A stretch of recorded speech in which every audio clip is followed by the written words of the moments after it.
Kantian moral theory. Unlike the utilitarian, the Kantian is not concerned with the outcomes of actions. That is, the Kantian doesn't care whether outcomes are good or bad. What the Kantian is concerned about is whether or not we've done the right thing. What makes an action moral is not whether there have been some good consequences, but an action is right if it fulfills, or if the person performing the action is fulfilling their duty, that is, doing what duty demands of them. So according to Kant, the morally right act might be the action that doesn't actually make people better off. So for instance, imagine someone comes to you and says, "How do you like my new haircut?" You look at the haircut and you're thinking to yourself, "That's probably the ugliest haircut I've ever seen." If I'm a good utilitarian, I might think to myself, well, telling this person the truth will obviously hurt their feelings. They do like their haircut, and so I should probably tell them that I like it as well, even though that's not the truth. The consequences of my actions in this case will make my friend feel better, and it will also stop me from feeling bad if the friend gets mad at me. According to Kant, this can't be what morality is about. Morality can't be something that's sometimes true or sometimes false, which is exactly what the utilitarian would hold.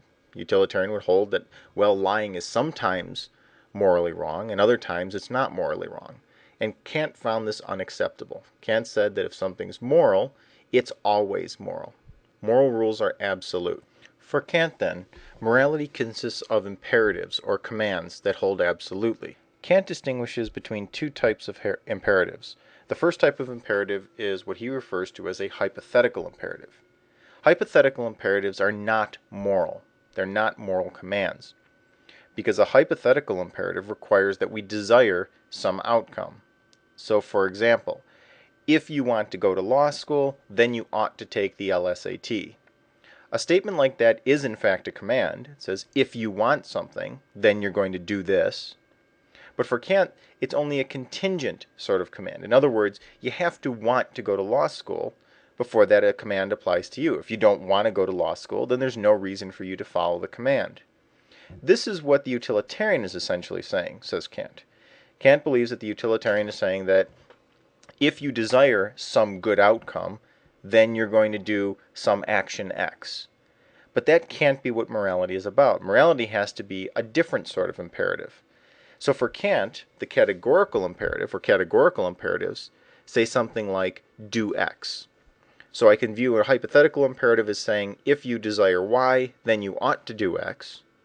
And on the categorical side, I can say, if an imperative is a categorical imperative, it's going to simply say, do X. For Kant, that's what morality is about, doing the right thing. So morality isn't something that you do if you feel like it. So Kant would never say, for instance, that if you feel like being moral, then you'll do X. If you feel like being a good person, then you won't lie.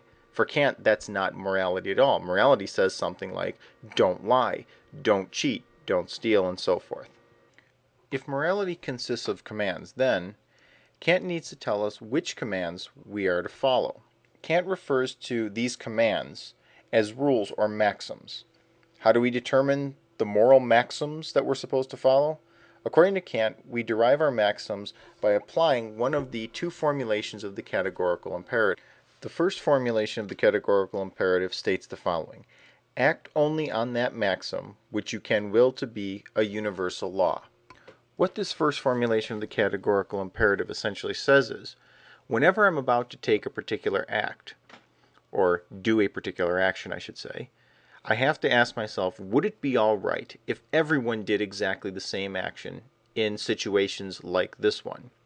So let's imagine a situation in which I say it's okay. I'm saying someone asks me, do you like my new haircut? I look at the situation, I ask myself, would it be okay to lie? Whenever anyone asks me for an opinion about their looks, I should lie. That would be the maxim I would form if I decided to tell a lie. What Kant says, though, is this maxim can't hold up. It would become inconsistent.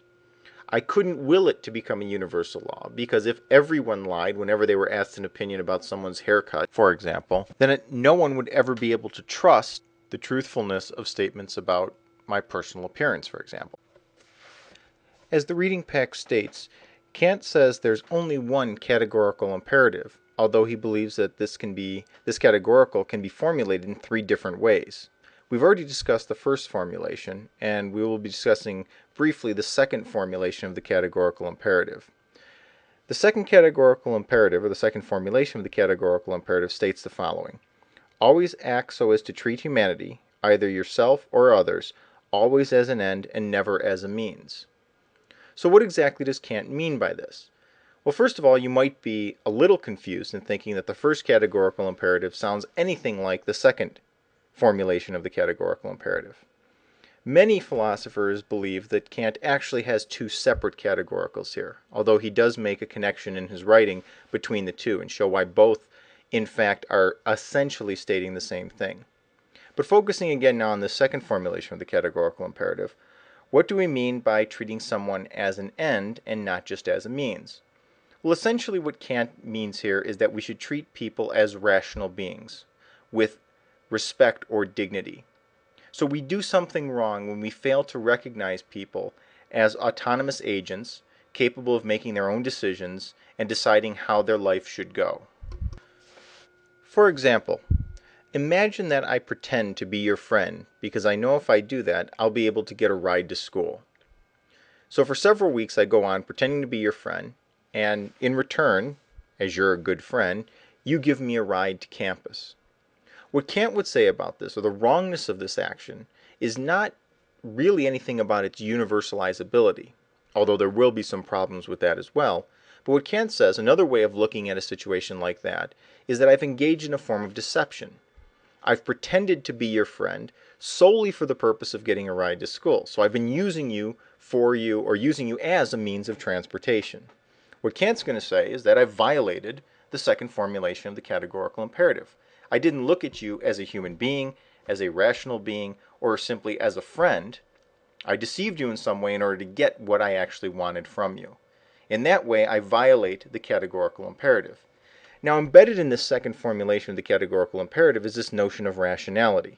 For Kant, all morality has its source in rationality. Who gets respect under a Kantian scheme is the rational agent, the rational creature. In fact, Kant himself says that all rational creatures, even if they didn't look like us, so we can imagine, for instance, if dolphins were found to be rational, having a language and so forth, if we could communicate rationally with dolphins, then under a Kantian sort of system, dolphins would be entitled to the moral respect that we owe to other human beings. So rationality is the underpinning for the Kantian morality. The various formulations of the categorical imperative provide us with the maxims which allow us to determine which actions are right. But where does goodness come in Kant's theory? If we remember back to the utilitarian holds that there are certain good things, good consequences that we're to strive for.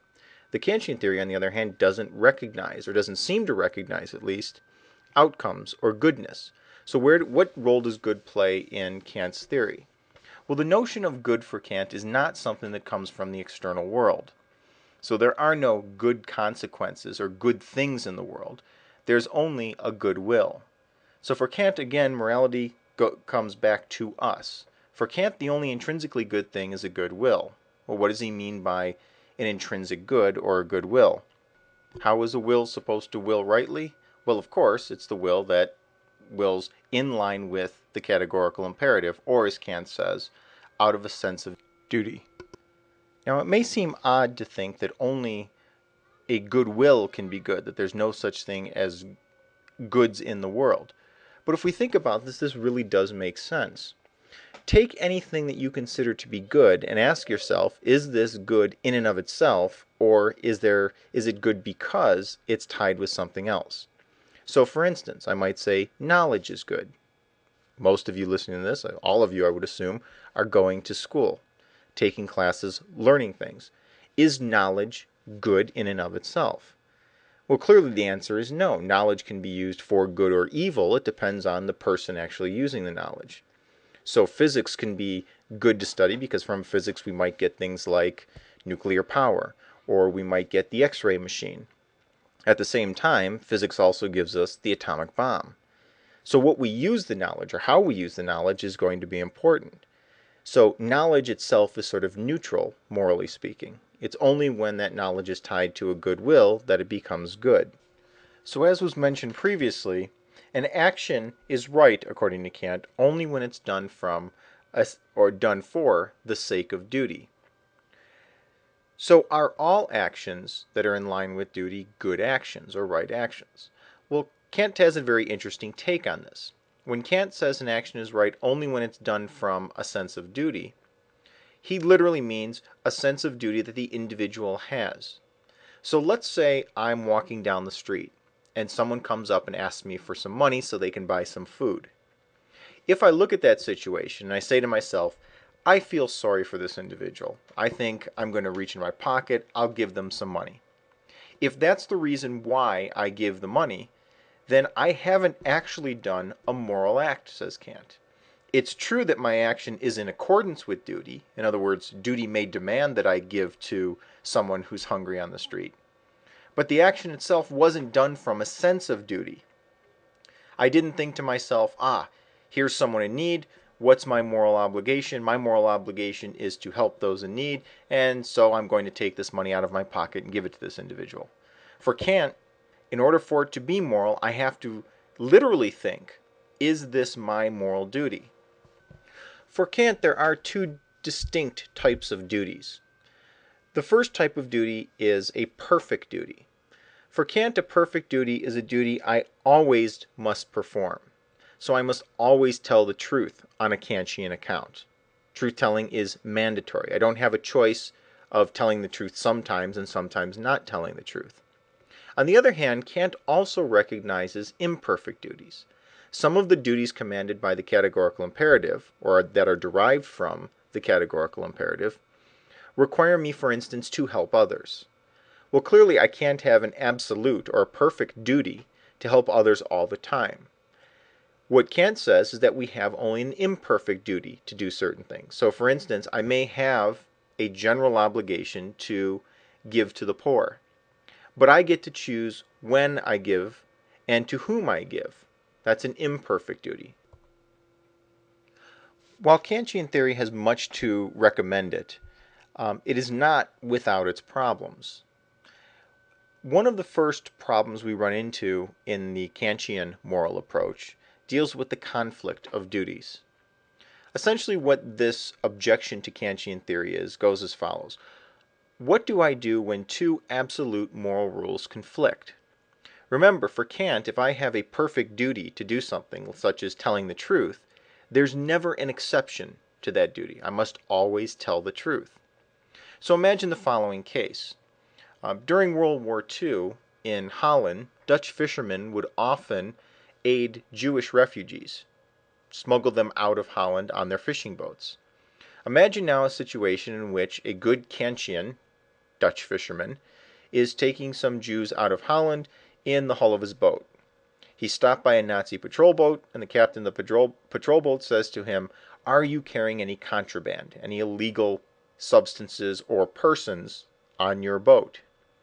Now, if I'm a good Kantian, I might recognize, for instance, that I've made a promise and therefore have an obligation to the people in the hold to take them to safety. And that duty, it would seem that since even if it's an imperfect duty, it's a duty that I've taken on and I've made to someone there on the boat. On the other hand, I also have a duty to always tell the truth. So the question is, in such a case, do I tell the truth to the Nazi boat commander?